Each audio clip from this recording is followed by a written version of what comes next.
Biblia inasema kwamba kila mtu atahukumiwa kwa kila neno. Atatoa hesabu kwa kila neno lililotoka kinywani mwake. Kwa nini anasema atatoa hesabu kwa kupitia maneno? Katika Mungu leo kila neno lina roho.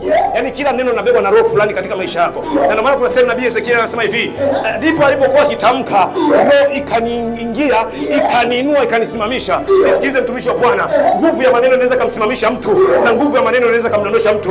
Siku leo anza kutumia kinywa chako vizuri kwa jina la Yesu. Bwana Yesu asifiwe sana. Maneno na nguvu ya kukuinua na maneno pia na nguvu ya kukuangusha. Bwana Yesu asifiwe sana.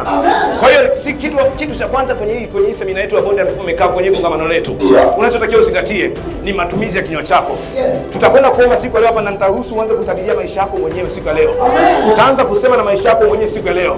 Nitasema sema juu ya watoto wako. Nitasema sema juu ya ndoa yako. Nitasema sema juu ya biashara yako. Utakapoanza kutamka mwana Mungu, hakikisha utakapotoka mahali hapa, utakapotoa mguu wako pale mlangoni, usianze kuongea maneno kinyume na unabii uliotamka mahali hapa. Sijui tunaelewana watumishi wa Mungu? Sijui tunaelewana?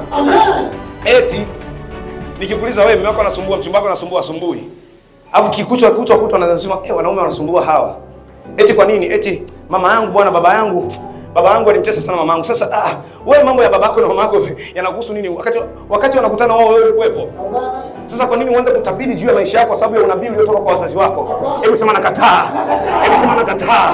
Hebu sema nakataa. Bwana Yesu asifiwe sana.